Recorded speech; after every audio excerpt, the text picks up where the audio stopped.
प्रश्न 6, पंचनामा क्या है? उत्तर है, पुलिस के अन्वेषण के दौरान साक्ष्यों के रूप में समन किए गए व्यक्ति पंच कहे जाते हैं। पंचनामा मात्र में उन बातों का अभिलेख होता है जो कुछ पंच ने देखा होता है।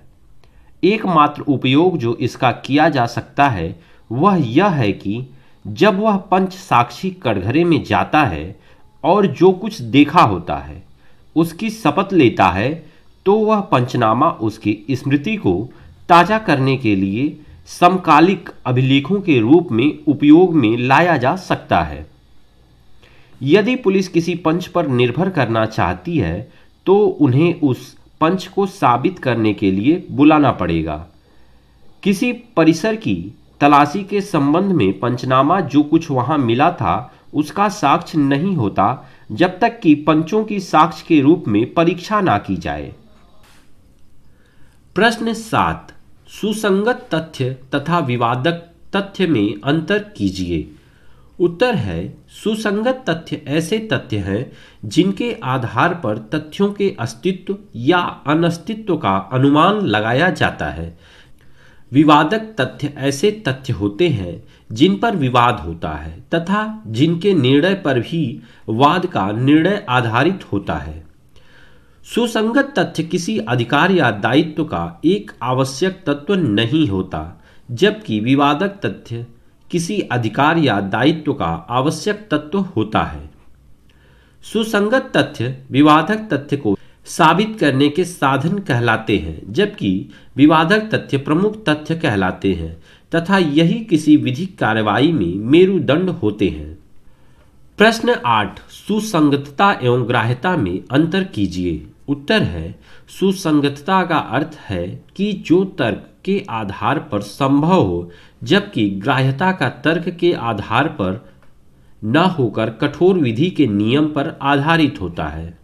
सुसंगतता धारा 5 से 55 तक वर्णित है, जबकि ग्राह्यता 56 के पश्चात वर्णित है। सुसंगतता के नियम यह घोषित करते हैं कि क्या सुसंगत है, जबकि ग्राह्यता के नियम यह घोषित करते हैं कि क्या कुछ साक्ष्य के प्रकार हैं जो सुसंगत तथ्यों के बारे में है, अपवर्जित किए जाएं या ग्राह्य किए जाएं।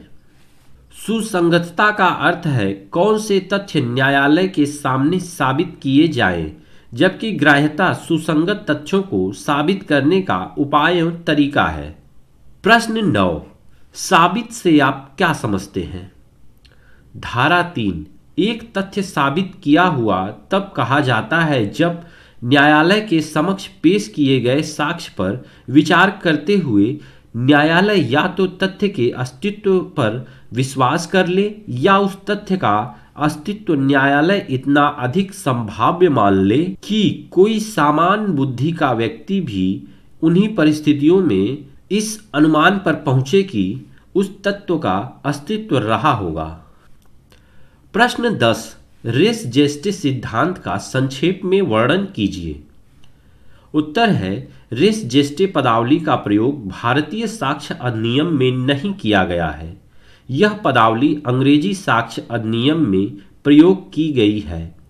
भारतीय साक्ष्य अधिनियम की धारा 6 में यह कहा गया है कि वे तथ्य जो विवादक तथ्य से इस प्रकार जुड़े हैं कि वे एक ही समव्यवहार के अंग, भाग या आवली का निर्माण करते हैं, वे तथ्य सुसंगत हैं, चाहे ये तथ्य एक स्थान पर घटित हुए हों या भिन्न भिन्न स्थानों पर, या एक ही समय घटित हुए हों या भिन्न भिन्न समय पर।